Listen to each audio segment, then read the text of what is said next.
Well, welcome everybody to the YouTube Mall Builders Tuesday night hangout. Uh, I'm Johnny. I'm filling in for this one tonight. Johnny Reb, Southeast Rails. Tonight is going to be the Panel Pro introduction from JMRI. This is going to be the basics on how to set up a switch, turnout, and how to do the interfacing for Digitrax and using Tim Valley. Barry's going to handle that, and Chris is going to be doing the NEC side of it. And Chris will also demonstrate, if we have time, how to do a drawing there on JMRI to show your switches and how to operate the switches there. Barry also has a nice little demo for that also that he's going to demonstrate to show how easy it is to use and control your turnouts with. The Q&A should be up and running, so feel free to type in any and all questions. We're going to do the presentation first. We'll take a few questions during the presentation. Once both Barry and Chris and Andy are done, we'll have a Q&A right after that also on that. The Tuesday night hangouts are a sponsor of the YouTube Mall Builders website, the YouTube Mall Builders G Plus page. You go to YouTubeMallBuilders.com and get all the information you need for the live presentations on Tuesday and Thursday nights, the schedules for Tuesday night, who's presenting, what their subject's going to be. We also have the live show, which is every month, the third Saturday of each month, which is going to be a week from this coming Saturday, the 19th, right, Barry? Yeah. Barry said yes, even though his mic's muted.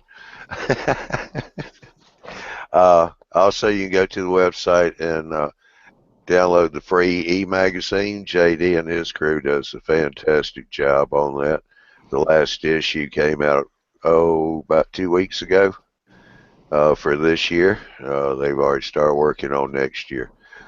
So go to the website, you can get all kinds of information, get your e-magazine right there. And we're going to, let me stop this. Barry, are you going first? I guess I can go with some basic introduction here. By the way, I did check the website. It is December 19th. You're right. I was thinking it might have been this weekend. So, well, what I'd like to present to everybody tonight, my starting piece here is some introduction to what you need to configure a turnout inside of JMRI so that you can connect it to your layout and operate your turnout in the physical world. So let me pull up a quick screen share here. There you go. Okay. So here's the Panel Pro interface. As you can see here, it's very similar to Decoder Pro. It has access to a lot of the same functions as you would there. Big difference here is you have this menu for pulling up and down your panels and everything. You have your same local net control and everything. But the first thing you have to define in Panel Pro before you can even begin to build a control panel, unless you want to go back and rework everything, is you have to go into your tables here and input, at least in this basic sense, turnouts. Barry? Yes, sir. Your tables are not showing. Yeah, I'm going to go pop over to there in a second. Oh, so. Okay. Yeah, because they're separate windows, so I got to reshare every time. Oh. So. I won't interrupt anymore. That's all right, John. So everybody see that? Yes. So this is the turnout table, and in here you enter the information concerning what the system's identification is for the turnout, and a user-friendly name. This is the state that the turnout's known to be in, and then you can put a comment as to concerning what it's for, etc. So in this case, the first character here is the system designation that you put in when you create your system connection in the system preferences in JMRI. So let me pop over there real quick and I'll show you that. And, edit preferences. That's going to be another window. This will be jumping back and forth to window shares all night. So, preferences, yeah. Hey Barry, if you share the everything, you can just see your whole screen or Oh, whatever. sure. I might as well. Yeah, I might as well do my desktop next time. Let me go do that right now. Screen there. Okay. Let me find the window I'm looking for. You just Preferences. Yeah, that might be a little annoying for people. Well, Yeah. just put up a full screen behind it and won't show. Yeah. Your There we desktop. go. There you go. So here's the preferences window. So when you select what DCC system you have to give a connection prefix, and that defines all the connections, be it signals, turnouts, etc. And then this is the connection name you create for use in like logics and stuff like that. So this is independent. I mean, of what you can do whatever you want. The defaults are already entered in here, like L for LocoNet with Digitrax. So that's the first character of your turnout table here. So we have L for LocoNet, and then T1 for turnout 1. Now in my case, that's also the address of the system. So in my case, it's yard turnout 1. And then if you notice, center of the screen here. So there's LT1, 2, 3, 4, 5, 6, and 7. These are all defined in my table here. And so you have to define these first before you can put them on here. Otherwise, you have to go back and edit every entry after you've placed it here. But once you've placed it, if you have this set up first, you can enter the data in while you place it, so it's a one-shot deal. Now, from there, for the CTC panel, you can control your turnouts from any of these 3 locations. So I want to set turnout 1. I just click at the closed. Now you see it shows a close indication. Up where you can see it better. So if I throw this one, you'll see it changes conditions on the display. Now this is also at the same time sending out commands to LocoNet to actually throw, sends a signal to the accessory decoder to throw the turnout. So that's a LocoNet monitor. So if I go here, you'll see sending commands to LocoNet saying close or thrown and identifying the switch. So this way you can tell if commands are actually being sent from the system out to your network. Now you have the same capability for NCE to do all this too. Now you notice one thing, when you open the panels up, all the turnouts are in the unknown state. And the easiest way to set them is there's a script you can run that fires off all the turnouts at once. So, let me see. Oh, it's over here. I always forget where that darn thing is.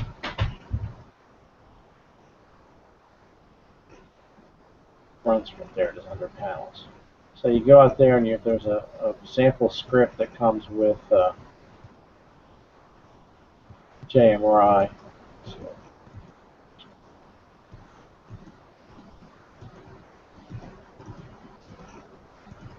Set all turnouts closed. So you click that and hit open, and then you have to give it a few seconds, and what it'll do is it'll run through the panel. See, it's taking its time there. It'll run through and send out commands to all the turnouts. See, there you go. They're all set to a closed state now. The more turnouts you have, the longer it takes to run. But you can configure your preferences under here. There's a way to set it up so that you can run a script while you start up JMRI. and then it'll do that for you. So once you've created this turnout table here, now you have the ability to go into your layout editor here and place your turnouts with the proper names, and then that gives you the ability to control your turnouts on the layout. This is really just a fancy looking control panel, but you know, everybody knows what a CTC panel is, and this is what it looks like. So I can click the lever, click the light, click the panel, go here, click the same thing, go here, click the same thing, or throw a command from my throttle if it supports accessory commands. So there's a ton of different ways to control them, but they all tie in through this infrastructure here.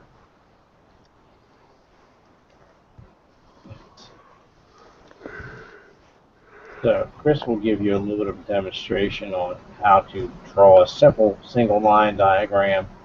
This is a complete loop because this is a 4x8 demonstration layout that I put together for shows. And I actually run this whole thing using an 18-inch touchscreen laptop. So I can just go and touch the command, the switches on here, and have it throw my turnouts. Now, the next thing to think about is, okay, I'm doing this from JMRI. How do I make it talk to the turnouts? So what you need is what's called an accessory decoder. So accessory decoders go ahead and take your DCC signal and then control devices, in this case, the turnout. So the system I've chose here is the TAM Valley Depot system. It uses 9-gram mini servos, and then you can get a variety of different boards. Like this one here is their quad pick accessory decoder. I mean, it's fairly inexpensive. You have your DCC signal in, your standard servo here plugs onto the board. They have a fascia controller for a front panel switch that you mount your panel on a little micro push button, which sends a signal to throw it. And then so you can buy them as assembled as kits. And let's see what else there is here. They have a relay daughter board, so you can use your relay output to control frog power, turnout signals, whatever you want to do. And they have up to a 10 amp relay. So it's a pretty healthy system. And I mean, just this board, the cost ends up being about $10 per turnout for the board. I think in a regular 1 to 5 piece price, it's like $38 for the board.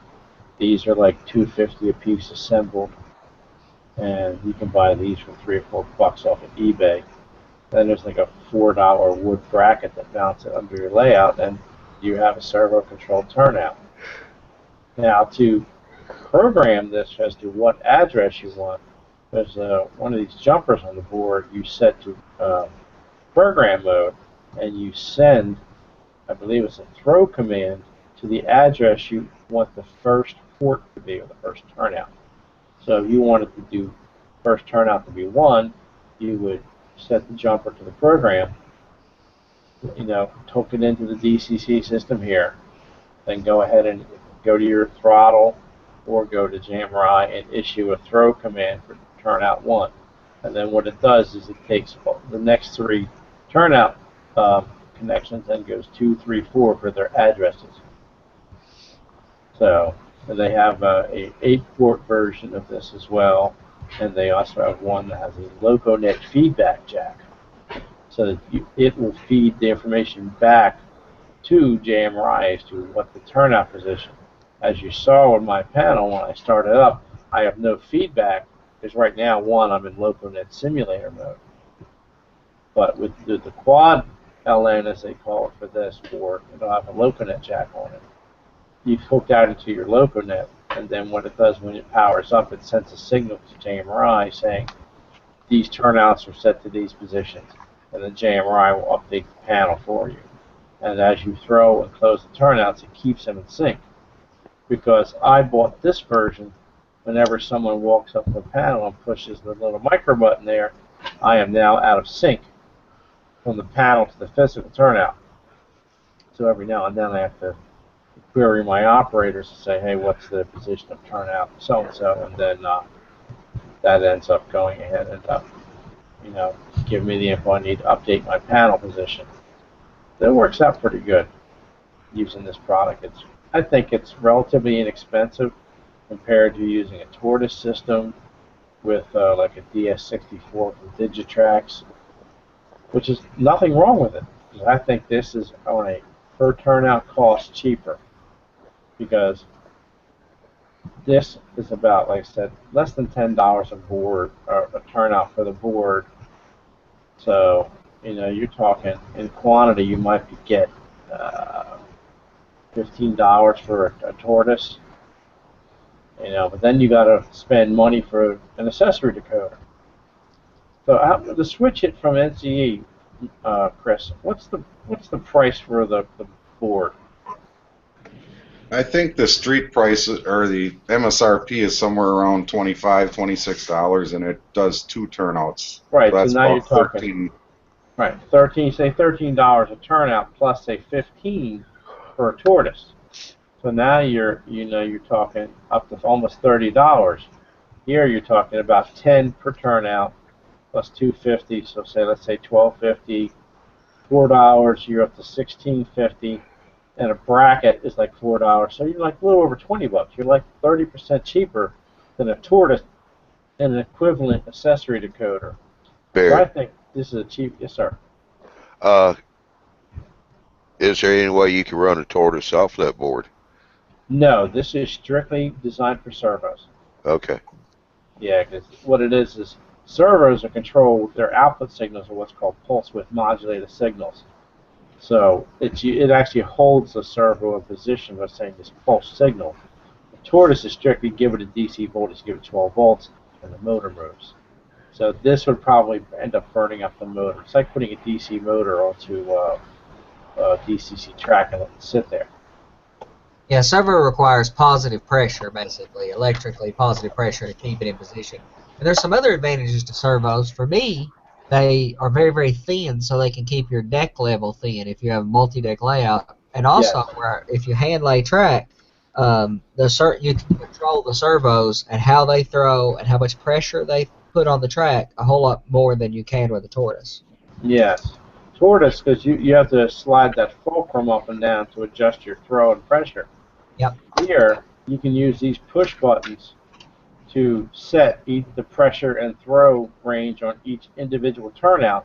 There's also a jumper where you can tell it does auto seat, and it will go from one side to the other and measure the pressure and range, and then it'll set each individual turnout appropriately.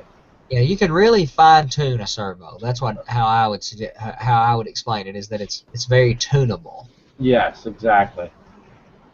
Now, if you get down, like I said, if you go down here where you have the relay daughter board, this plugs into the quad board here on this port.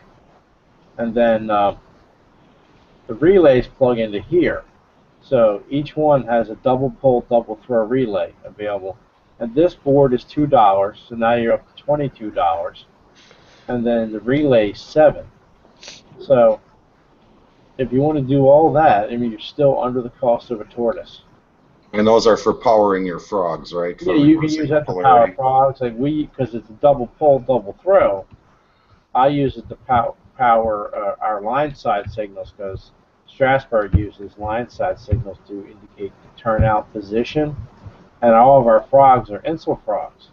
But you can use the other side of this to power the frog, and then leaves you an extra set of contacts to do a signal light, whatever you want. So, and then like I said, this version down here is the same as that, but it's a beefier relay, so it can handle up to 10 amps.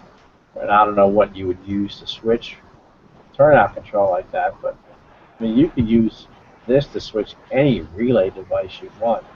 I mean, you don't necessarily have to switch a turnout with it. You could use it just for this to control something that needs a relay as well.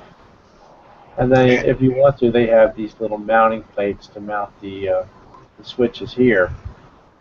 These are easy to assemble. You learn it to solder on the connector, the switch, and 2 LEDs. It takes you a few minutes. Then there's another option too, that if you want to go even cheaper yet, or if you're not necessarily going to use DCC right away or servos to throw them, or to throw your servos, is there's the Octopus. That's an 8 decoder board for these same servos by this same company, which is one I'm using. Yeah. And I think it comes in right around $40. Yeah, And it's then, $39.95. Yeah. yeah, so that'll actually push button control only at this point because you didn't buy the decoder to plug onto it yet. But Right. you can control 8 servos for $40, and for another, I think it was maybe $35, you can buy what they call the Octacoder, which plugs right onto the board, and now you have servo control, or they're basically DCC controls, decoders for each of the 8 servos. So you turn that. That's right here. This one here, the Octopus 1 and 2 DCC add-on. So Right. the price ends up being almost the same as buying the quad board, but this gives you, like, say you're in a yard area, you buy one of these and you have up to 8 turnout controls, you know. Yeah, if you have them all clustered in one area. Now the other thing that they have too is this one too, the switch rate. This literally is a bracket, a servo, panel controller, and DCC decoder all in one. And they start at $35 or $36 a piece. So that's everything you need right then and there. I mean, you're done. And that's in quantity pricing too. This is a little more expensive, you know, by a good margin than the other solutions from Tam Valley. But if you're in a single location where you have nothing nearby, you're going to spend more than that just for the decoder board power one turnout. So for in single locations, or, you know, this is a little bit better choice. Yeah, there are some limitations on length from your control board to your servo itself. I think it's about 15 to 20 feet. Yeah, it depends. You can get heavier gauge servo wire. What I've done for mine is I've bought a crimp tool, pins, and housings for the servo connectors, these little connectors here. And then I can make up my own extension cables, and I ended up buying, I think it was 22 gauge wire instead of the normal 26 gauge. I got it from a company called Servo Works, I think it was, and it's a lot cheaper to do it that way. Plus, you can get the heavier gauge wire, and it goes for a longer distance. So that's basically, you know, introduction there to Tam Valley servo system. But this is the hardware that you would use to talk to JMRI with. Obviously, we've also discussed the use of the Tortoise from Circuitron. There, you have to go buy an add-on accessory decoder to talk to it. Now they have in the works a all-in-one Tortoise with DCC decoder built in. Everybody's seen pictures of it, but there's no product yet, and we have no idea when it's going to hit the market. So, but that would become another option. We'd have to really evaluate how, you know, what the price point is at that end of things. So, all right. So whatever, if you want to go ahead, Chris, and, you know, Well, show I was your. going to see if Andy, you got anything you want Oh, okay. Sure. Go ahead. to add into that, or? You know, Barry's the kind of the expert on servos. He converted me to it. I was already very familiar with tortoises and had used them on a previous layout and had every intention of using them on this layout. And after Barry gave a presentation probably a year ago or more on servos, I was sold on them, and it solved so many problems for me. And this is outside of JMRI, because you can use servos, like he said, with that one controller board from Tam Valley. You can use servos independently and not have to have a JMRI or a DCC or anything. But servos have, it's not even a money game for me. I mean, Mary stressed that, and he's right about it. It's a tremendous lot cheaper. It is cheaper. But regardless of the money, servos are just a tremendously more flexible option. And that's really where all the technology is going. All the development is happening in the servo space right now. The guys hooking servos to upper quadrant, lower quadrant semaphores, and the guys doing automation. That's a big thing. And you can use the Tam Valley boards and servos to control all of that equipment, including semaphores and gates, etc. And JMRI can control all of that as an accessory as long as it has a device ID. Yep. Yeah, I like the idea that the servos are adjustable too, where tortoises are not. They're strictly on and off. Well, tortoises can be adjusted, but it's a physical adjustment, and for me, it's a lot harder. I hand lay track, and it's fine if I can adjust the throw distance, but if it overthrows a lot, it will damage my track. Yeah, that's one thing about the tortoise, because there's a screw motor in there. Yep. To adjust the throw, you slide this fulcrum up and down, and the wire goes through it. So the wire moves back and forth down here, and the higher up the fulcrum goes, the shorter the throw at the top. But, yeah, see, that's what Chris has got there. So if you slide that part with the screw up and down, it changes the throw, but it doesn't change the force. Yep. And if you put too much positive pressure against the rails of my headlight turnouts, over time, it will pop the rails. And so I need to reduce that pressure to the right point. And I've done it with tortoises. I've used tortoises on headlight track for years, but you had to do certain things. You had to spike in certain places just to be able to handle the throw power of a tortoise. Yeah. And with servos, I don't have to do that. Now you see here, it's a power pack for one of my cameras. That's about the size of a tortoise, maybe a little smaller. Yeah. This is probably this way is about the thickness of a Tam Valley servo bracket and servo. So as Andy mentioned, you can see how much thinner bench work you can have when you're using servos and brackets. And servos, you can use them in all kinds of small places because of this size. You know, you can put them fairly close up to bench work and everything, whereas this housing's bigger.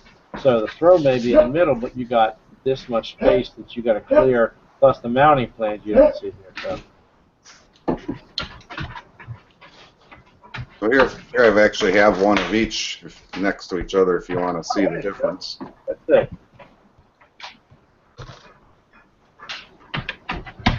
Here's the servo, and here's the. That's a heck of a difference. Yeah.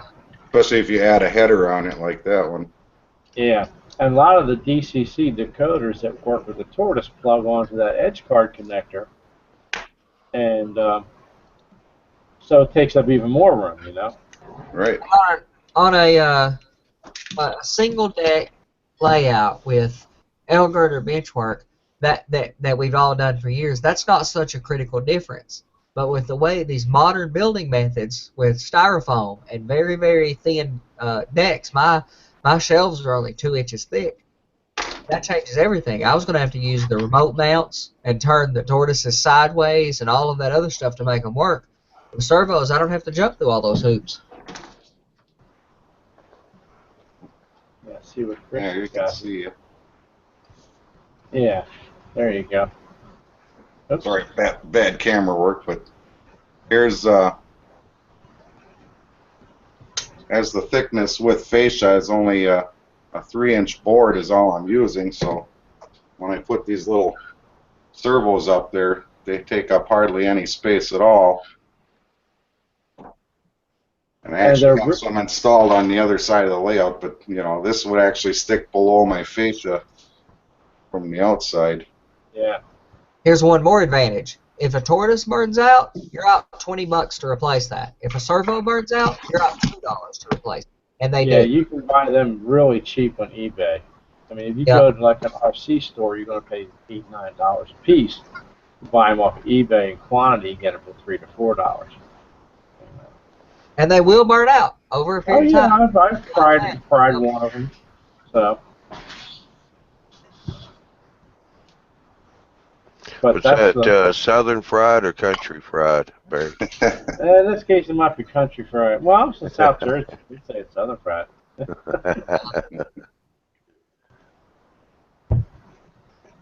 Like I said, once you set the ID of the board on any of the Tam Valley products or other products, that takes the 4 adjacent addresses. So if you set it to 1, you get 1, 2, 3, 4, and then you put them into your turnout table. And it makes it nice and simple. And then you go and draw your line diagram here. What size addresses do they use? Are they like 3-digit or 4-digit addresses like a locomotive? Or? No, I think they're like there's some variant of a soft address, short address. So they're 2 digits. So you should start 0, 1, 0, 2, well, 0, 3. It depends upon what system you use, because I think Digitrax defines a short address as 0 to 127. Yeah, well, I'm definitely not positive on that whole thing. It might be able to do 4 digits, but I've never tried it. I'm definitely using the Tam Valley circuit. Yeah, well, I mean, in a small layout, well, you might have you'll sure have less than 100 turnouts, but big club layout, you might have more. So I'd imagine the NMRA is taking that into account when they design the specification. So.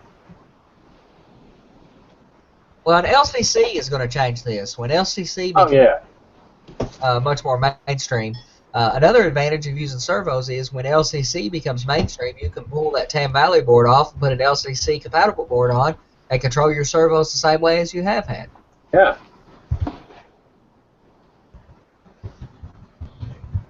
So Barry, for somebody that's just starting out, using Tam Valley and servos, I guess if they're going to be using JMRI, it'd be a better feature to go ahead and buy the board that has the LocoNet, so you get the feedback.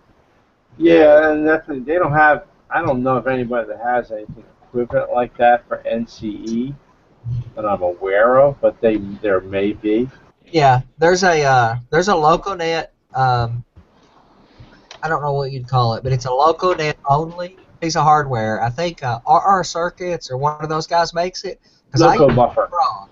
And with my Sprague, of course, I don't have LocoNet. But to do some of the signaling, I want LocoNet. So I'm going to use the RR Circuits LocoNet. Yeah, it's a Loco buffer, it's called. Yes, that's the device. Yes, that's the one thing. NCE has never gotten into signaling. They've got some boards they've been working on. Yeah. But they don't have a signaling network that they can talk to. So almost everybody that uses NCE uses a Loco buffer or a standalone Digitrax command station like the PR3 to be their accessory and signal controls, because they don't have to interact with the throttle unless you're switching from your throttle, which in that case you wouldn't be able to. But with like I use a Sprague to control mine. If I have the LocoNet emulator board and I'm controlling JMRI, I can still use my throttle, the Y throttle that's talking to JMRI, to control the Sprague or to control the LocoNet. It's irrelevant. It doesn't matter how the signal gets out of JMRI. That's true. You're right. You're absolutely right. I'm thinking physically independent. Like you couldn't plug an NCE throttle and issue a switch command that way. You'd have to have a Digitrax throttle plugged into the LocoNet. But if you're using like Y throttle or your panel in JMRI, you can certainly do both. And I prefer the Y throttle to an actual physical throttle personally, but I know others don't. But if you are using Y throttle, JMRI is like this massive abstraction that it doesn't matter. You can have an NCE, a Digitrax, a Sprague, a Loco buffer, all these different pieces of hardware. And with Y throttle, you just press the button. The JMRI figures out how it needs to communicate with the equipment, and you don't have to think about it after you've set it up. Yep, as long as you keep your addresses apart. Yep. By the way, I just checked the DCC wiki page, and accessory address ranges from 1 to 2,044 for accessory addresses. Yeah, that ought to be enough. For me. Yeah. So Barry, on NCE, they do have, going back to your feedback question, if you did want to run your turnouts on your NCE track bus, right, they have the AIU board, which actually gives feedback. Okay. Now, what's the difference between like the AIU and the switching? Well, a switch it is your decoder, your Okay. DCC accessory decoder, and the AIU will actually talk back to the command station. Everything else is a one-way conversation between the command station and the decoder. And the AIU would allow you to feed back to the command station. Let's say you're running JMRI and you can somehow determine the position of your turnouts. You can feed that back to your command station, and then JMRI can read it and stay up to date. So you don't get out of sync like you were saying. If an operator would push a push button on the fascia, it will show up in JMRI that way. Yeah, see, with my demo layout that I had up on the screen here, I'm using a Digitrax PR3 with my Zephyr Extra, and it talks to, I use 3 DS64 accessory decoders, and they have 4 outputs each, and they plug into local nets. They have feedback, but they also have jacks on them where I can put a panel button to throw the turnouts as well. But there again, it sends the signal back to JMRI to denote that a turnout was thrown. So that works the same way as the AUI board. But the way I'm doing it with the no feedback on the quad pick decoder from Tam Valley, if I'm running it myself, it doesn't matter, But when I got other guys, I say, call the tower, I'll throw the switch. They get impatient and hit the button, and everything goes cattywampus. So Tam Valley also sells the Quad LN, which came out after the Quad PIC, and that's a local net specific, so you have to be running a local net, but that one does provide feedback. Yeah, that's the one I'm probably going to replace. I only have like about 4 boards to replace, so I'll probably end up doing that, Yeah, well, if you want to upgrade them and sell your Quad PICs to me, let me know. Okay, yeah, okay. Yeah, when you're in a small user environment, when you don't have a lot of operators and stuff, and you want to do say manual control, there's nothing wrong with the quad picks. But if you're doing like occasionally we do panel operations on the layout, having that feedback is important. When I do my demo layout, it's 2 feet in front of me, so I don't have to worry about it. I'm switching. Either I do it from the desk and I operate with an on-screen throttle, or I turn on the Y throttle server and I use either my Y throttle on my iPhone or engine driver on a 7-inch Android tablet to control the layout with. Right, I don't even plan on having push buttons, so I really don't need the feedback. Everything is going to be from the throttle or from JMRI in one way or another, so I really don't even need the feedback because there will be no manual override by somebody. There you go. Well, that's the best way to do it then. You see how nice and clean my fascias are? That's the way they're going to stay on the entire layout. There's not going to be any push buttons or anything like that. So.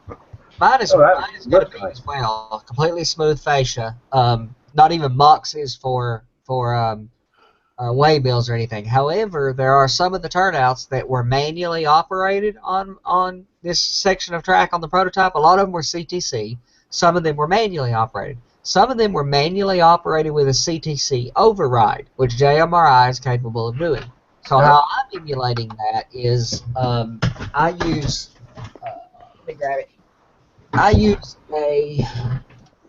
Urgent engineered couplers, and they require this little magnet that I've strapped a light to, but whatever. But they use this little magnetic uncoupling one. So what I'm doing is putting a reed switch in the ballast right behind the little Details West signal motor. And you can just wipe this little magnet over the turnout, and the turnout will change positions. So you can manually control turnouts, and you can see nothing, and you didn't physically have to touch the layout to change them. That's kind of a neat idea. I like that. I just want to let the viewers know that Q&A's up and running, and be sure and type your questions in for Andy, Barry, or Chris on this. We got a quick question here from Curtis. Thinking back to DC, and now DCC and DCS, and now the new thing is using the iPhone, do you think we're moving too fast that we might end up hurting the growth? I think, Oh, go ahead, Chris.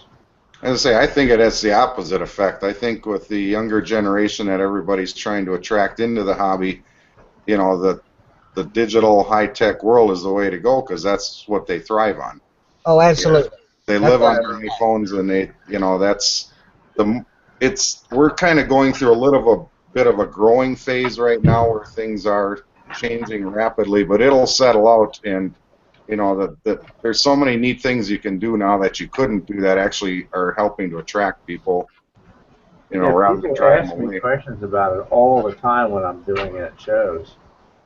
And I know a couple of years ago at Amherst, good portion of the layouts up there were running all their trains from Y throttle rather than using like Digitrax, radio control or NCE radio control.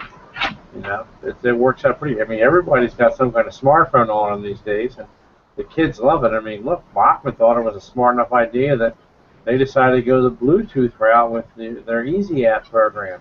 It's just finally come out now. So I think that's going to make it even more techy for kids getting into the hobby. So the big churn right now is what Andy mentioned is the layout command control.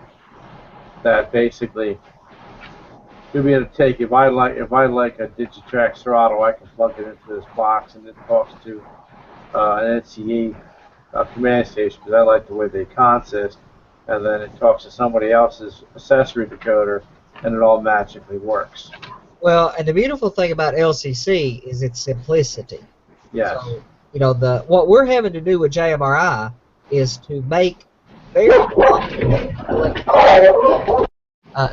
complicated electronics feel simple to the operators. But it takes a lot of complicated electronics and quite a bit of fairly sophisticated software in the way of JMRI to produce that level of simplicity. Whereas LCC is just simple by nature. It's very simple, very little electronics to accomplish what we're having to do very complicated. It's rather complicated these days. And I think also, you know, it's only as far as you want to take it. If you want to jump in at the DC level and just stay there, there's still everything out there that you need to accomplish that. Even sound locomotives now, they're DC with sound or DCC. You know, you don't have to even go DCC if you don't want. And once you do, it's only as elaborate as you want to make it. If you just simply want to run trains, you're not going to do signaling and automatic turnouts. There's nothing complicated about it other than just learning to do a little programming to your locomotives. And even that's optional. That's really only if you want to really fine-tune the way they run. So yeah. I don't think it's going to hurt the hobby. Yeah. All right, Chris, you want to dive into your presentation now? Sure. Do you want to do your 30-second break before I do? Or Nah, go ahead. Go ahead. Okay. We're on the new okay, so we're program format. Very similar to what Barry was speaking, and some of this will be repetition because he happens to be doing it the same way I am, but I plan to show you NCE and the Tortoise, where he was showing you Digitrax with servos. Of course, you can mix and match. You can run the Tortoise on Digitrax, and you can run the servos on NCE also, which I do, but so basically to throw a turnout with NCE system, you know, first thing you need is an accessory decoder. And this is the one sold by NCE. It's called a Switch It. It's a 2 decoder. It'll handle 2 different tortoises. And it's basically is designed for a stall motor, turnout motor like a tortoise. It won't do any of the old twin coils, and it won't do servos, but it'll do any stall motor type turnout motor. So this little board for about $25 MSRP, less than that street price, will handle two of your turnouts. So the first thing you really need to do is program this for an address.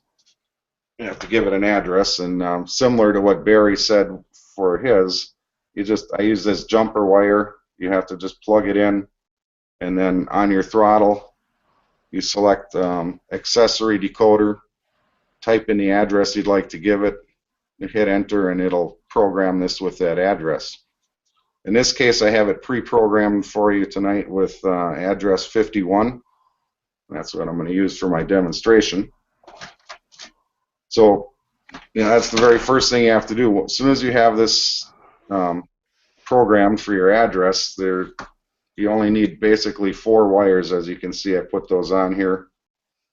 2 go to your track to connect to your track bus, and I just put alligator leads on here, so I'm just going to clip it right to my track. And the other 2 go to the tortoise itself. Now you can either just solder it, one to each of the outside terminals, one here and one here, or you can, if you have any of these edge connectors, they call them, or headers, they slide right on, so you can actually solder this at the bench with as many wires, if whatever you plan to do with it, and then just slide it on there. So in this case, I just twisted the wires on because they're just temporary for tonight's demonstration. So this is pretty much all that's to it. I just have the turnout motor, the decoder, and 4 wires. So in order to make that work, I'm just going to aim the camera down here. Just going to clip it to my track with the alligator clips. And my system is already on, so I'll grab my NCE throttle. If I select accessory and then type in 51, that was what we programmed it with, and hit enter. And now it says hit 1 for normal or 2 for reverse. So I'll just hit 1 for normal. I don't know if you heard that, but I'll do it again. You can see that fulcrum moving that they were talking about before. At the bottom, this just moves back and forth, and you can slide this fulcrum up and down to adjust how far that switch wire throws. So this is basically working now as a turnout that I can mount on my layout and throw my turnout with it. The only way I can do it at this point in time is with my command station, or my throttle. So the next step, if you want to actually run it with JMRI, and I'm going to start doing a screen share here, is to I'm going to actually walk you through this as if it was not even in here, because I'm going to create this all from scratch in less than 5 minutes to show you it's not too difficult once you know what you're doing. So, okay, so you should be seeing a screen share right now.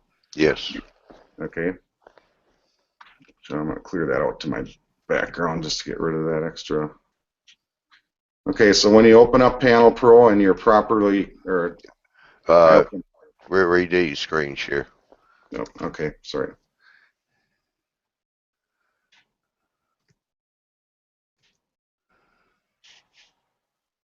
Must have canceled out of it somehow. Huh? Yeah, when you chopped that out, when it must have canceled it.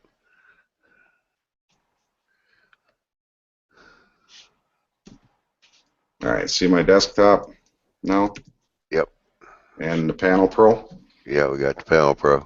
Okay, so you open up Panel Pro, and I'm assuming that you've already made the connection to your command station. We've done shows on this previously, so if you're looking for how to do that, you can look up one of our previous shows. So you can see right here it says NCE serial, using serial on COM3. That tells me I'm properly connected. So very similar to what Barry did, my workflow is exactly the same. I go to tables and turnouts. I want to open this turnout table, which, there we go. As you can see right now, it's empty. And there's actually 3 tabs on here. It says all, NCE serial, or internal. You can actually create internal turnouts that are internal to JMRI, but we want to connect it to our system. So I'll use this NCE serial. That's my connection to the layout. And this should be just about exactly what Barry did. So Only difference is mine is now called NCE serial, where his was called L something. So all I have to do is type in my hardware address of 51, and I'll give it a username. In this case, I'm going to be real simple. I'm just going to call it West. It's going to be the West turnout of a passing siding. And say OK. If I slide this down, you can see it now up in the turntable it added, or turnout table it added this one. It's got the system name, which you don't really have to worry about because that's just something the system uses. It's got the name I gave it, which is West, and it says unknown because right now it doesn't know what position that turnout is in. And then, like Barry said, you can add a comment if you want. I could just, type in this is the west switch of my passing siding somewhere. So then I'm just going to add another one, and I'm going to call it 52 and call it East and say OK. And now you can see that one showed up in my turnout table. So now without going on any further, I can literally just throw that turnout from here. Where it said unknown, when I click on it, it now says closed. And I don't know if you can hear the motor running. If not, I'll switch back. Yeah, I hear it. Okay, so every time now it knows it's thrown, and now it knows it's closed. That's a way of saying, which position the turnout's in. This one is not, there's no actual turnout for it, but it still goes through the motions. If I had another tortoise hooked up to this board and I gave it an address 52, it would operate right off of there too. Yeah. So now I actually have two ways of controlling that turnout. And I'm going to stop sharing my screen for a moment.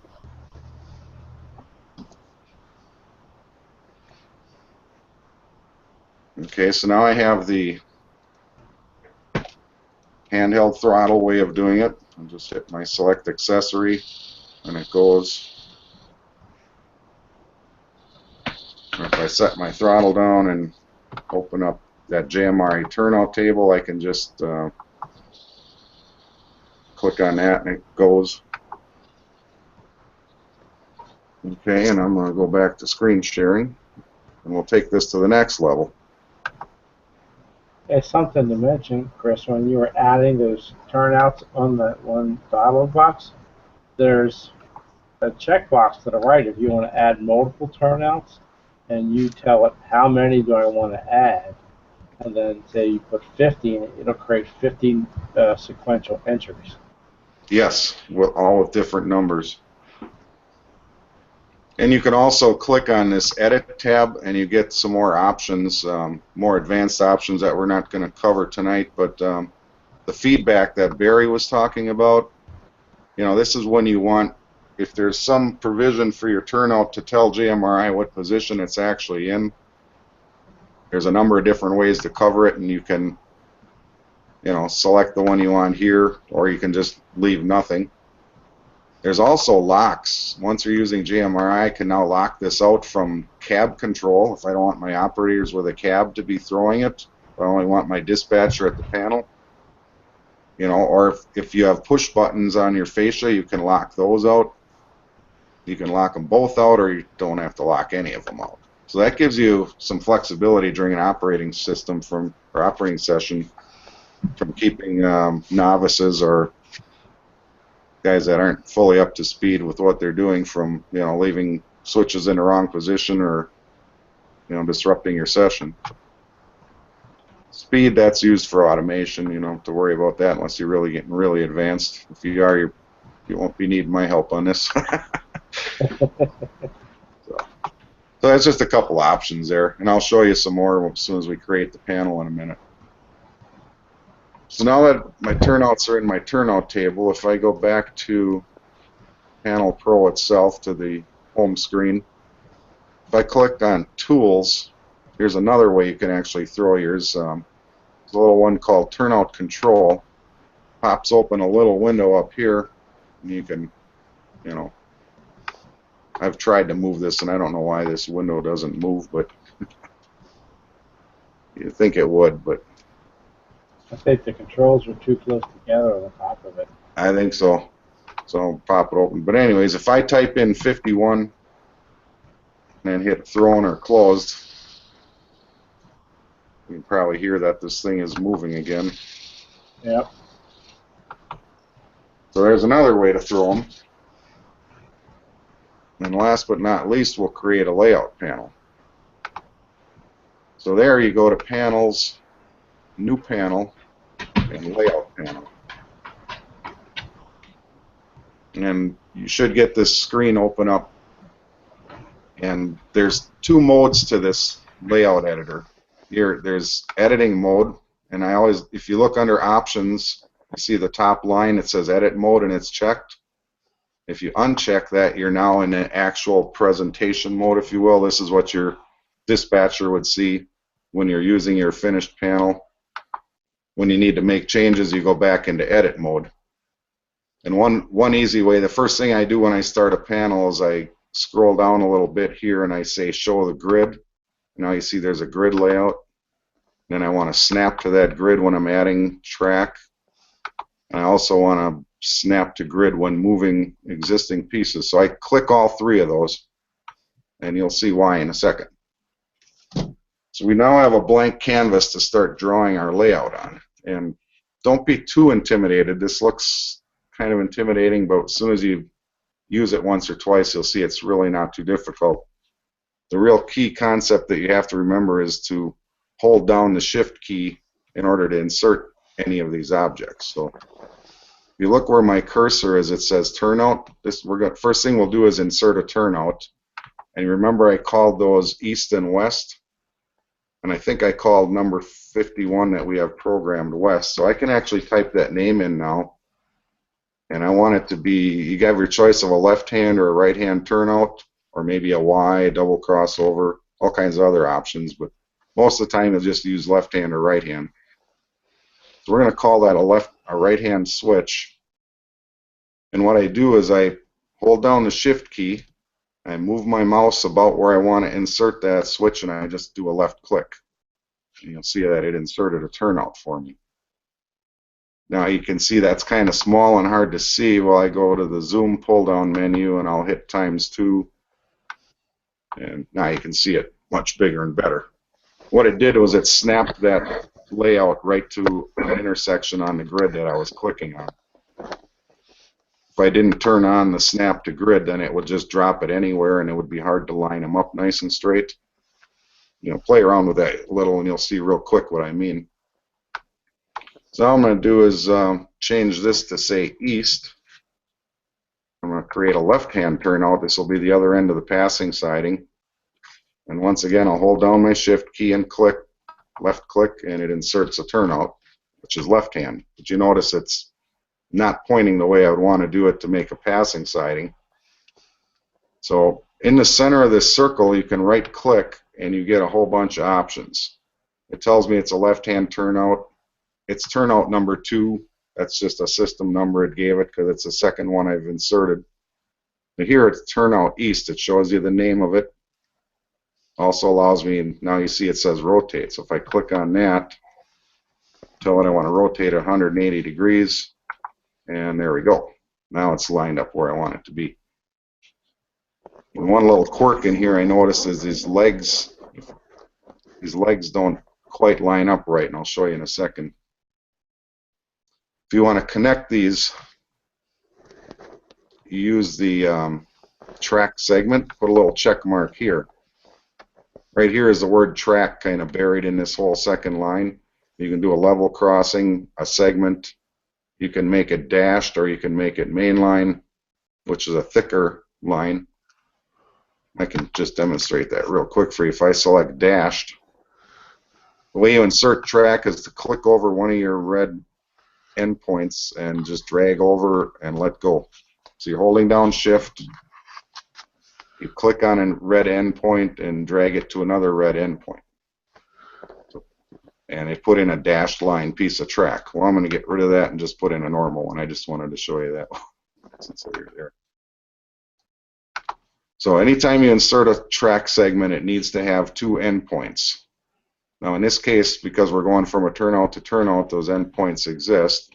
So I'll just hold down my shift key, click left, drag across, and let go. And there's a track segment. I can do the same thing here. And I'm not using a mouse, I'm using my keypad on the laptop, so it's taking a little longer.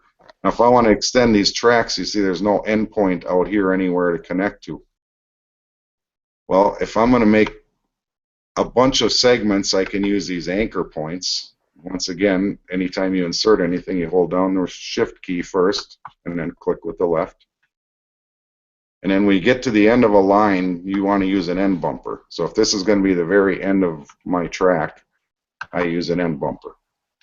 So you have end bumpers, anchor points, which are in the middle, and then edge connectors, which allow you to actually take this to a lower segment of your panel and pick. It's like an invisible connection. If my track is too long to fit on one screen, you can connect your two segments that way. But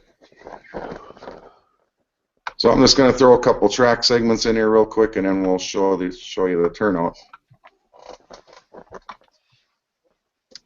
I'll put in one more end bumper over here. Grab a track segment, drop it in. Now if we switch back out of edit mode, there's your finished panel. And you can see that this looks kind of crappy because it's not straight. Well, that's a little bug I found in here. And that's why we're going to snap to the grid. It's because this one didn't line up correctly. So I can grab that little node. Whoops. All right, what's going on here? My keypad is... Oh, my mouse pad is going crazy on me here. So let's see if I can undo that. I can't. Well, I guess erase that segment and do it again. I always find some weird bug when you're trying to demonstrate live. You might have to replace that turnout too. Yeah, I just got rid of it. You can. So I don't know if you can scroll up using the arrow on the right or not. I guess you might not have been able to. So once again, I just inserted that turnout. I'll rotate it 180 degrees, and I can drag it up here and then snap the endpoints. When they turn green, you know that they snap correctly to the piece next to it. But when you do a left-hand turnout, this little piece isn't the same as the one on the right-hand turnout. You notice on the right-hand turnout, it falls right on the intersection. On this one, it doesn't. So I just grab it, drag it down, and I'll drag it back up, and then it snaps to that grid. So now when I put in my track segment, it'll be nice and straight like the other one. They'll be parallel. It won't be. So back here, uncheck the edit mode, and there's a simple layout panel. And what I can do is click on these, and you see they operate. And once again, I'll put my tortoise here so you can hear it. When I click on that, it's actually throwing the tortoise. And the whole key to it is that turnout table right here. Yep, that is the magic behind the mirror. If it doesn't exist in this turnout table, it won't function. And I'll show you that right now. I can go back into edit mode, and I'm going to add another turnout. I'll get rid of this name East, and I'll just leave it blank. And I'm going to say a right-hand turnout, and I'll just put it over here. And I'll even connect it with a track segment real quick. Even though that one was an end bumper, it may or may not. No, see, that was an end bumper, so it won't let me connect. But anyway, I'll go back. Notice the difference. These turnouts have a break in them, and they show you which way, when you click on them, that the turnout is aligned. This one over here doesn't do that. Both legs are connected. There's no gap in it, so I can't tell which way it's aligned. That's because it has no intelligence. There's no record for it in the turnout table. It doesn't have an address. It's not connected to anything. It's just a pretty picture. Until you create it in the turnout table, that's all it is a pretty picture. So Now, Again, Chris, yes, sir. I say you do put that switch in there, and you did not create it in the switch list. Say you put 3 more switches in there. How do you identify them in the switch list? All right, I'll do that right Well, now. That's a good question, and I'll show you. So here's another turnout, and we'll just pretend they were all connected with track segments. So if you look in the turnout table right now, there's still only the 2 that I created originally. yeah. All right. If I go back and right-click in the center of one of these turnouts, it now says TO4, or in this case, TO6. It just keeps sequentially numbering them, TO5. So now if let's say I did go back in my turnout table and I want to add it, I can hit the Add button. I'm just going to pretend it has an address of 53. I'm not going to give it a name. Now remember, I'm just creating a turnout in the turnout table. I'm not associating it with that pretty picture yet. So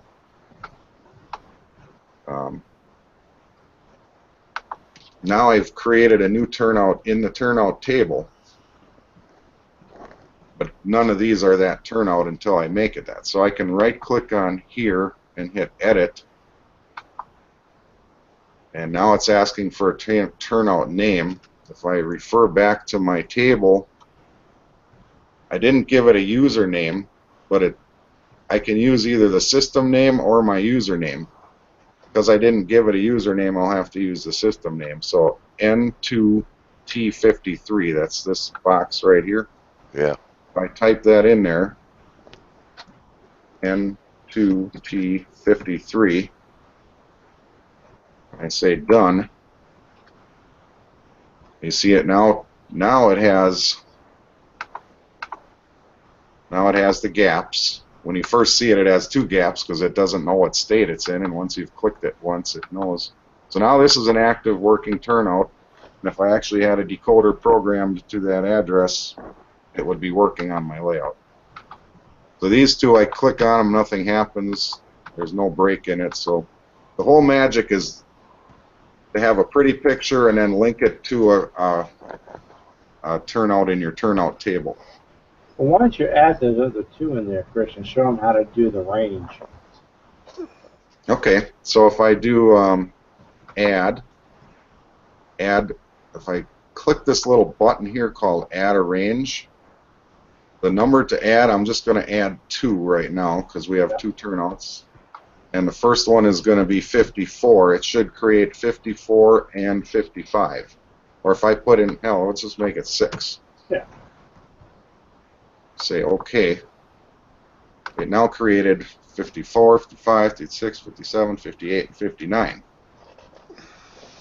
So I can go ahead out here and go back to edit mode, right click, edit. And this is why you're better off to do it first, so that as you're creating them, this is 5 or 6 clicks and a bunch of voodoo versus just typing in the username when you create it. So we'll make this one. It's a lot easier that way when you actually insert the turnout. So you go in here first and say, well, I'm working on this segment of the layout. I need 30 turnouts. You make 30 turnouts, give them their names, and go to your editor and just drop them in. The other thing you can do is, you notice I just went, I'm going to go to 54. If I hit edit, I can actually add that username now, and I'll just call it 4, F-O-U-R. Apply. Now it's got a username of 4. If I go back into here, I can type in 4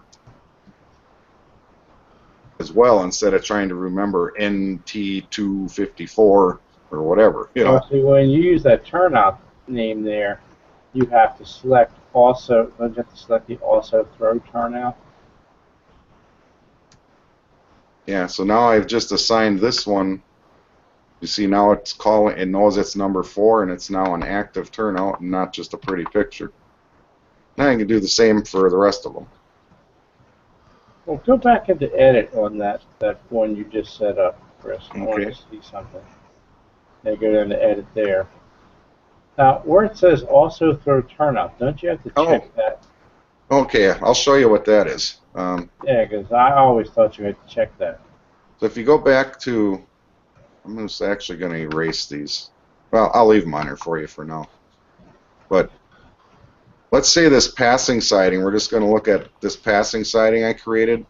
If you want both of those turnouts to throw at the same time, so that they're always either the passing siding or the main line, that's what that's for. You can right click on there, on this one, and I'll say, well, first I have to know the name of this one, so just to double check, this one is east and this one is west.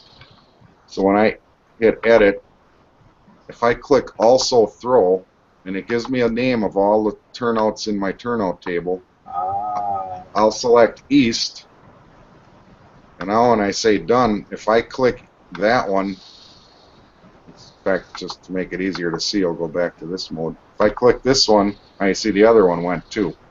Anytime, like, great when you have a crossover. You want to always throwing those two switches at the same time. You never want them out of sync. Yeah. A passing siding, not necessarily, because you might be having a meet and you don't want to throw a turnout underneath the train. But in a crossover situation, that's perfect. Yeah. See, you learn something every day. So that's, and then it didn't matter which one I clicked now, they always work in tandem. I go to this side and hit that one. And just a little sidebar here, there's some options you can play around with. I'm not getting into everything here, but under turnout, since that's what we're talking about tonight, turnout options, it says show circles. Remember in edit mode you could see circles around the diverging route in the turnouts. Well, if I click that little box, those circles will now be here also in my final display. Makes it easier for your panel operator to know where to click to throw them, if he's throwing them from the panel here. And you don't have to live with that big ugly black circle either, because under that same thing you can change the size and the color of that circle. So I'll change that to size number 1. You see it got smaller. And I'll just change the color. I don't know, let's make it something unobtrusive like yellow.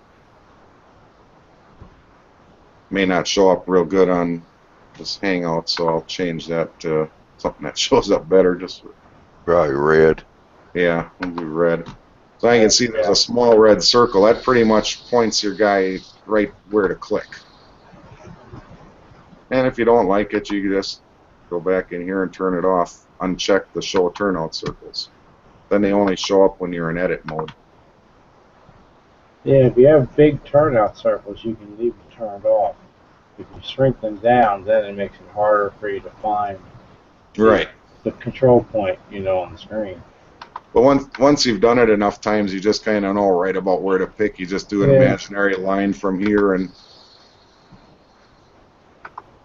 and see, I can click pretty far away from this where they join. Okay, now it won't click, but if I move over just a little, I'm pretty far off. That's pretty wide range it's giving me to click in. Yeah.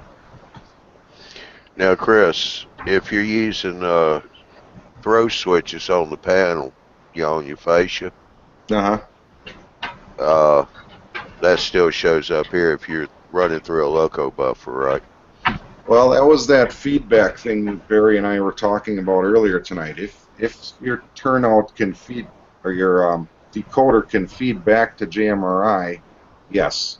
But you remember Barry was saying that he has to occasionally call out to the layout, ask the operators if they move the switch, because his servo decoder doesn't have that ability to send feedback to JMRI, and neither does mine.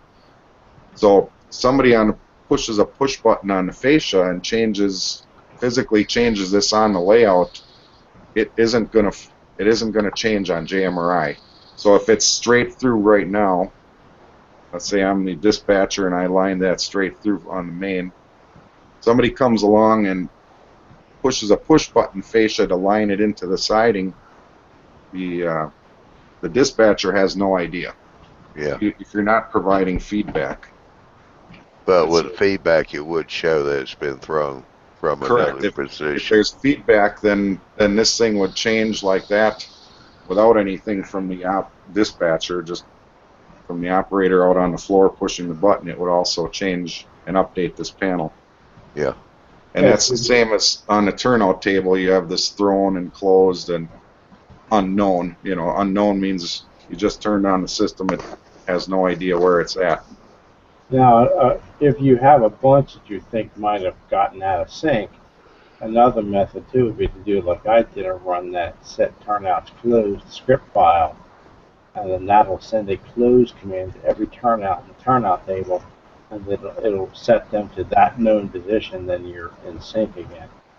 And you can also create what they call routes or macros. I have a command station macro programmed in my NCE that if I do, it's called turnout 66 and 77. If I throw turnout 66, it throws every one of my servos to the closed position. And when I hit 77, it throws them all back to open. Kind of like exercising them once before the operating session starts. So that's the first thing I do when I turn on the layout, is to go ahead and I like your idea of turning it into a script. That was my one little thing that I learned tonight. Yeah, well, yeah, there is a script file in JMRI. It's a little slow, but it works. But if you do that to set mine up before an operating session too. If you go to routes, this is a table just like the turnouts was. You can actually create a macro which will throw any of your turnouts simultaneously that you want into any position you want. If I would just say add a new route, and I'm going to call it Barry. Oh, that's system name. Sorry, I can't do that. I'll just leave. That's going to be the name that. Yeah, that's the address. That's right. That's going to be the address. So I'll call it 88, so I don't mess up my other one.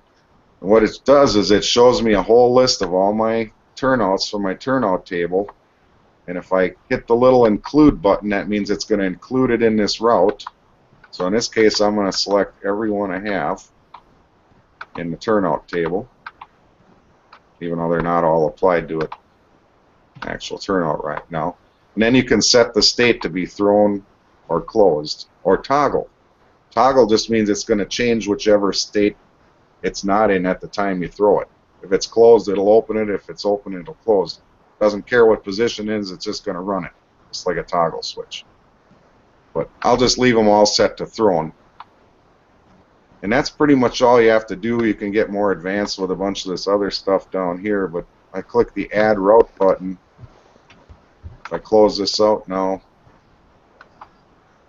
you see there's now a route in my route table called Barry. And if I hit Set, it just ran all those turnouts to the thrown position. Now if you want to do that on your layout, and we're getting a little beyond the turnouts, but there's a quick little way to just add a, if I go back into edit mode, you add a, what do you call it here,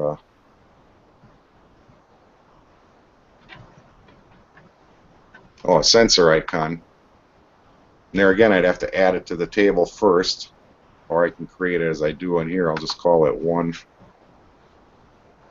Sensor icon is like a switch. Okay, this little button, I can take this little button. If I hit edit,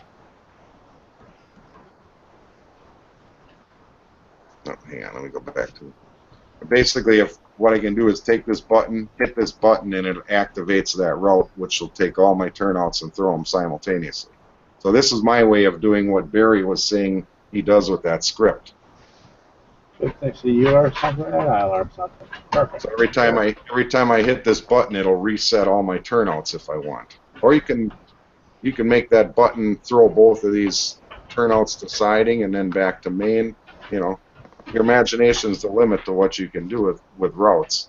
It's the same as trying to set up a matrix through your yard. I tell you what, you got any more you want to add to that, Chris? No, I'm good. If I'm open to questions here. All right, I just put a comment up.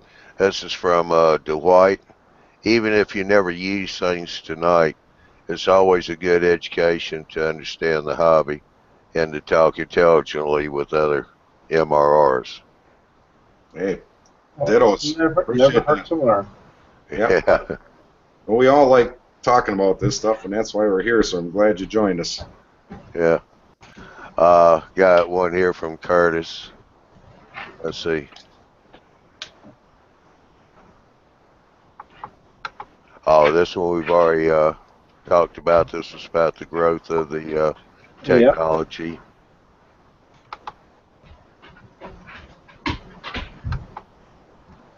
And this is one where kind of goes back to what I was asking on the switches. So if I understand you right, the switch can be hooked up to a double pole, double throw. The hand control and the computer and all three will work. And that's as long as you got the feedback, right? Yeah, Well, they, the feedback is to get the input back to JMRI to keep the layout panel or the CTC panel up to date. But most of the accessory decoders allow you to have front panel controls, be they toggle switch or a push button. It depends upon what type of turnout you're controlling. Like the cam valley panel controls are micro push buttons, but for a tortoise, you could use a toggle switch because it's a stall motor. Yeah. So yeah, either one would work. yeah. Short answer is yes. All of those can work together at any time. And then to Barry's point, your JMRI panel can get out of sync with your push, with the actual turnout as to knowing where it's actually lined to if somebody pushes a button and you don't have the feedback. So it still works. It just your panel may not be showing the correct position for that turnout if you also have push buttons and you don't have feedback. And But you feedback can, is a pretty important feature if you have layout where you want front panel controls. I just think, the JMRI is so cool because without the JMRI, you install this accessory decoder and your turnout motor and your turnout, and all you can do is push a push button on your panel to throw it. Yeah. A lot simpler way of doing that without JMRI. Yeah, or I should say without the decoder, you can only use a push button. Once you add a decoder, you can use your command station and your throttle. But once you add JMRI, you can 30 different ways. You can use your iPhone, you can use a layout panel, you can use a turnout table, and you can use just about anything in JMRI to throw those things. Now the layout panel here and also the CTC panel can be opened like on your iPhone or engine driver, and you can control this panel right from your handheld too. It works much better in engine driver, I have to admit. Y throttle is a nice, simple, easy to use burger on the iPhone, but it has issues when you switch over to the web server side and open a panel. Sometimes you lose connection to your locomotive. So, to me, the engine driver works much better in that aspect. What Yeah. I do is I buy $50 7-inch Android tablets, and they're on sale, and they're cheaper than any physical throttler you can buy. Yeah, and I prefer them. And a lot of people are buying those little disposable prepaid phones, little Android phones from Walmart or Target or something, for 25 or 30 bucks, and using those as throttles. And as it stands right now, Y throttle, which is what I use on a host of iPods, latest generation iPods, because of the perfect size to hold in one hand, is a great throttle. But it's just the throttle functionality. The actual layout control and etc. It does not have that right now. All However, it does, but you have to pay for it. well, I mean, even with the Pro version that I've bought the Pro version, but that functionality is just not very good. It's very good, No, like I said, not very good in Wi-Fi. if you switch to that tab at the bottom of the console on there, it sometimes loses control of your locomotive and it comes to a stop. Yeah, I treat it as just a throttle, not as a very good layout control. However, there is a new app in development that will be the same app on Android and the same app on iPhone or iOS or iPad. Right. It's a single app and it's in beta right now. And it will have the layout control and the layout panel capability as a tab in it. There's a beta version of it, and there's a Facebook page dedicated to it where people are showing the screenshots of it in development, and it's really really looking promising. What's that one called, Andy? It's called I think it's called JMRI Throttle Beta is the last name that I'd heard given to it. JMRI Throttle Beta. I'll have to check that out. Yeah, and I can find you the Facebook page offline or something and try to get it to you. Yeah, that'd be great.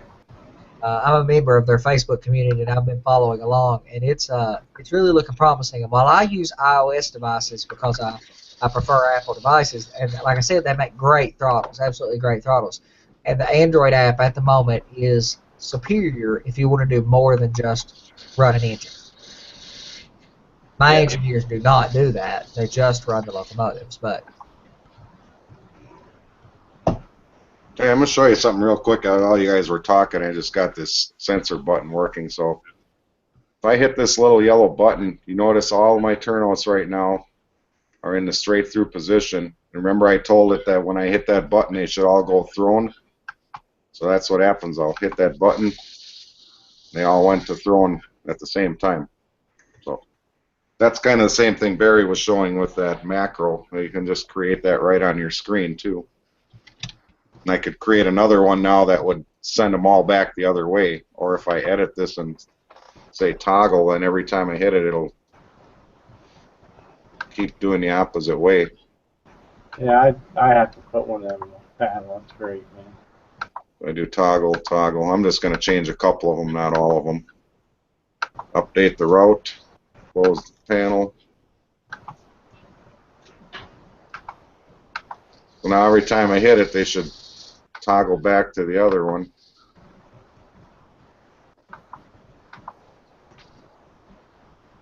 So there you go. That's a quick and simple way to do it, and it's built right on the panel. Very nice, Chris. You did a great job on that demonstration.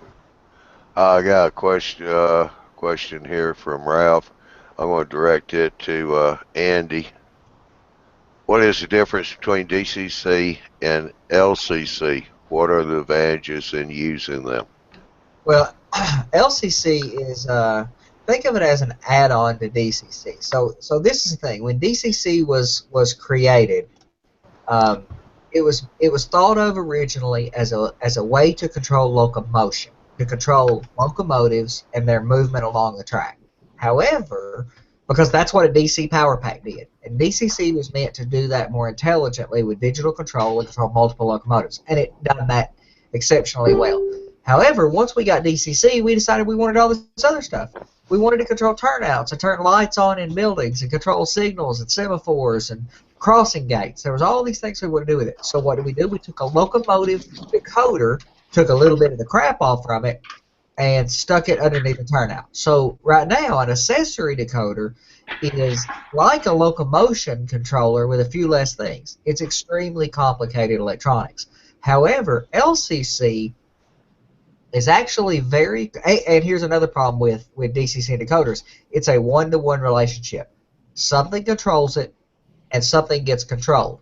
Where that gets to be a problem is where we have this, and how we've got around that is like if you have the push buttons on the front, you have a feedback loop.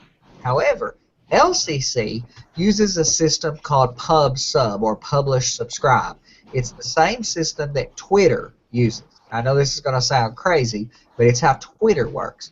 Anybody can post into the Twitter stream, and anybody can read that post or any number of posts. What happens with your turnouts and small accessories is they use a very, very simple set of electronics, and that is a subscriber. And all you have to do is publish to that, and it changes.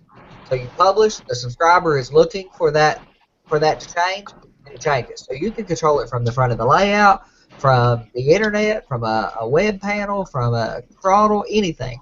And when you change it, everything gets updated because they're all subscribing to the same stream of information. That information is changed to the diverging route or changed to the main straight through route, and then everything gets updated. The point is, it's extremely, extremely simple electronics, and it's the same concept as home automation is using to control the light switches in a house. It's simple. It's not well suited to locomotion.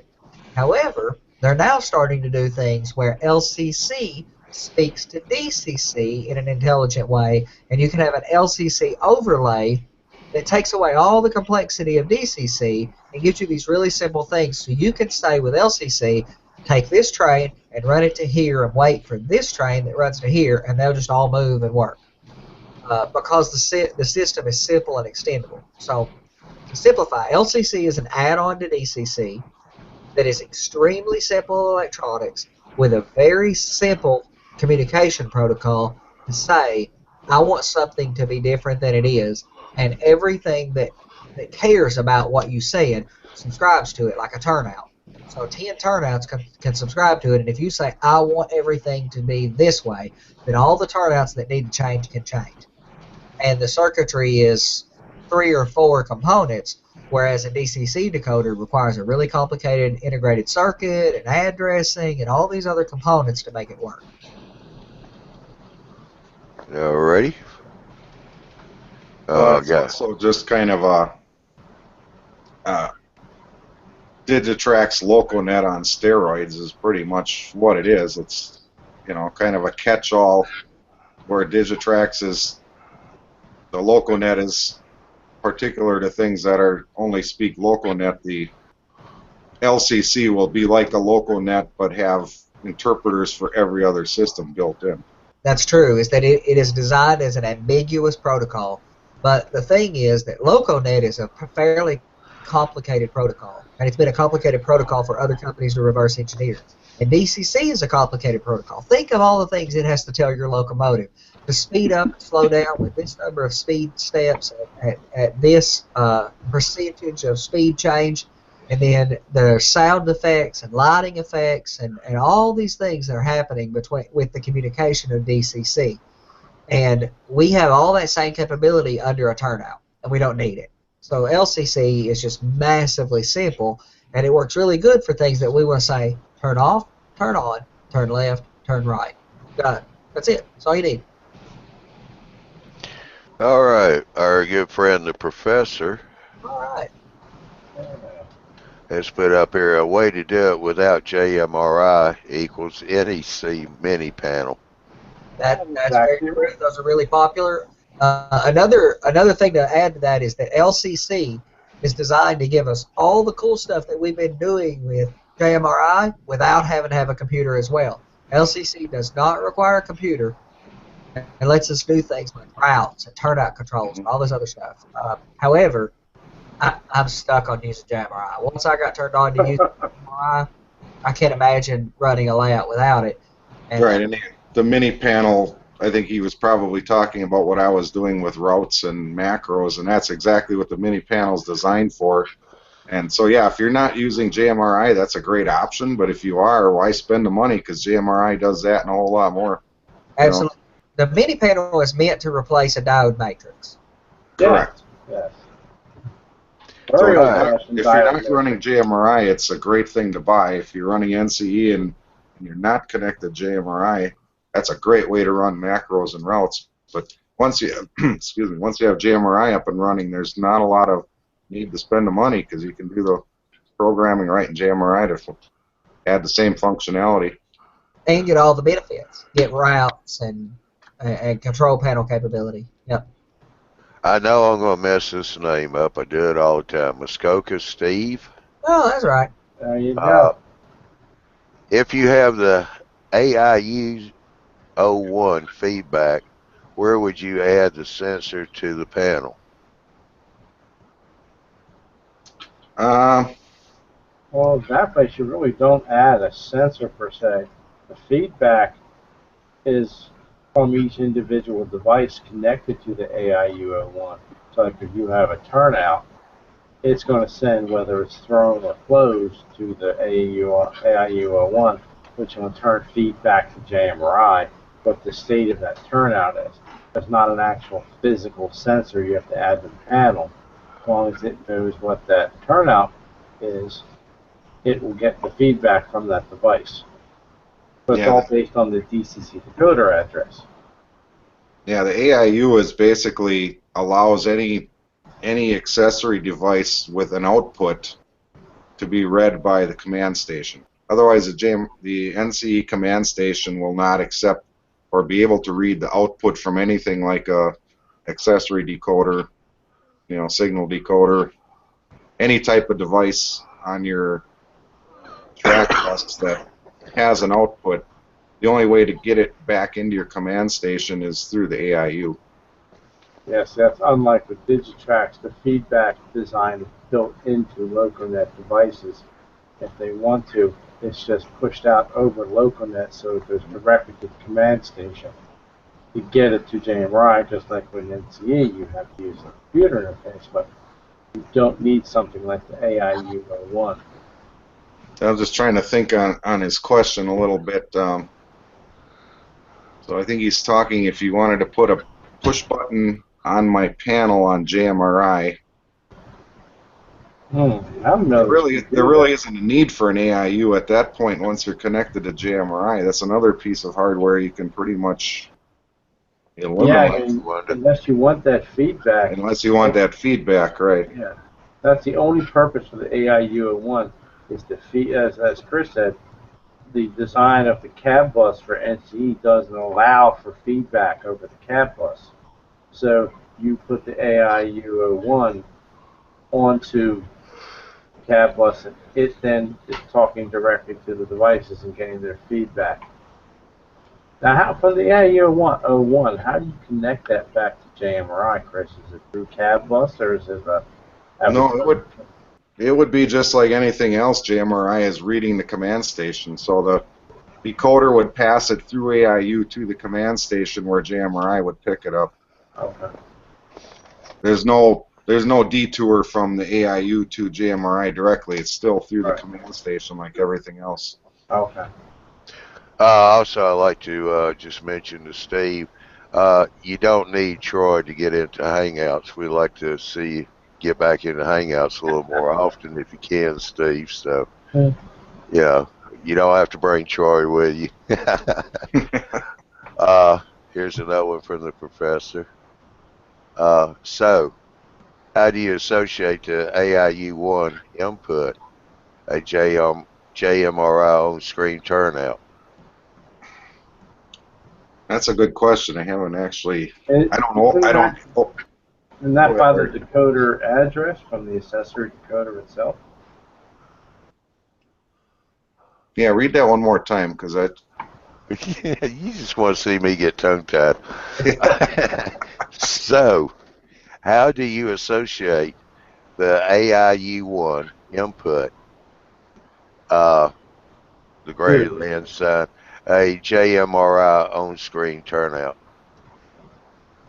Well, if you're talking about an AIU input, I'm assuming you mean a feed from the decoder to the AIU being input into the AIU, which then is passed directly to the command station, and from there it goes to JMRI, because JMRI is constantly reading the command station. So, it would be basically decoder to AIU to command station to JMRI. And so the on-screen turnout association would be by the decoder address, right? Oh, that way, yeah. If you're looking at... I think that's what I'm trying to say. How would you associate that input coming back from AUI to a turnout on a JMRI panel? That would have to be by the turnout's physical address, right? Right. So I'm not 100% sure on that because I don't actually own an AIU. I haven't had the chance to play with one. I've read up on them, and yeah, I mean, unless there's some way to go in and program an AIU to say anything from this port sends this signal, which I don't think it does. It would have to associate it by just passing through the input from the DCC decoder address back to JMRI through the command station. Yeah, it may be actually interpreting the JMRI command station to the decoder. Yeah.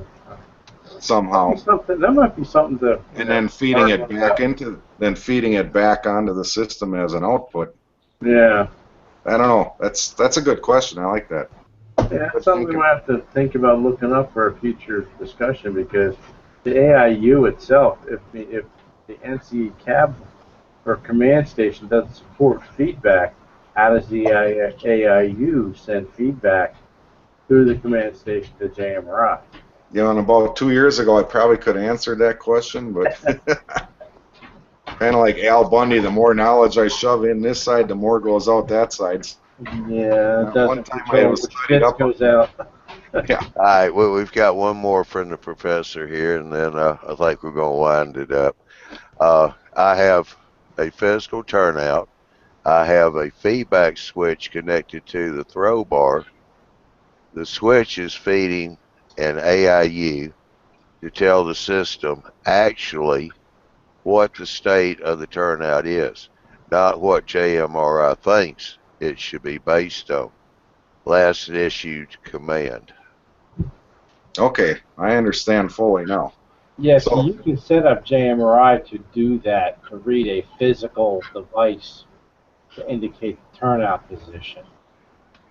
But you need a piece of hardware like the AIU in between to do that. Yeah, so that I was just thinking, is the AIU incorporated in JMRI? I think as a I'm going to have to look on this one. I like that because you got me thinking hard. I know exactly what you're asking now, and I've never gone down that road. But, yeah, he wants to know. He's got a physical hardware, and if you remember back when I was showing you some of those options in the turnout, and one of them was feedback, and there was options for hardware and one sensor, two sensor. Somehow you have to make that association. But what I don't know and not going to try and guess at is, what is the AIU telling the command station so that JMRI can pick it up? Yeah, here's another. AIU knows that that is thrown because of the physical hardware, but I'm not sure how it's telling the command station. Is it sending an address? Are you applying an address to that hardware? Or, you know, I know exactly what he means. I don't know the answer, and I'll look into it after tonight sometime. Real quick. Okay, Dwight, he was saying, thanks, boys, for the interesting show. I did learn something new. Time for a Falcon show. Fallon show. So, have a good night, Dwight. Thanks for watching. Yeah, Professor, this might add to that, Chris. So, how do I map that feedback input to the JMRI on-screen turnout graphic logic? Right, and that's what I don't know at this point in time because I've never done it. And then, you know, it's got me intrigued now. I got to, you know. Yeah, I'm looking at the manual right now. It looks pretty damn complicated. That looks like that's going to be coming back up when we dive more deeper into the Panel Pro and turnouts. Get into this thing is when we start looking into it. And if you want to, Professor, want to ping me offline, you know, just go to, just email me at mrltrains@gmail.com, and we can carry on this discussion because, yeah, that's a great question. I know exactly what you're asking, and I don't know the answer, but I'd like to know myself. So that's one connection I've never done. Yeah. You know, if you're using a micro switch or something like that, that's physically sensing the mechanical position of the switch, not an electrical, but then feeding it back to as an input, the AIU. How is that AIU telling JMRI that information? Yeah, the JMRI must understand the feedback on the command bus somehow. So. Well, we got one last comment from the professor, and then I'm going to wind it up. Make you people intrigued. That's what I'm here for. Attaboy. I love the professor. Yep. Yeah. A+ professor. All right, we're gonna wind this show up for tonight. I kind of let it run over a little bit, so I know the boss will be charging me for the overtime. That's okay. I won't charge you. I want to thank everybody on the panel, Andy, Barry, Chris, for coming in tonight. Definitely was a very interesting show. I'm not into JMRI quite yet, but yeah, I'm starting to understand it more as I watch you guys on these shows. I want to say thank you to the viewers for coming in and watching tonight and for your questions. We appreciate Dwight being here and the professor and uh, Curtis, I think it was, that came in tonight. Well, let everybody know. Go back to YouTube, mallbuilders.com, and get all the information you want to know about the live show, which will be 1 week from this coming Saturday. That's with Barry and Big Bill. What's this show about anyway,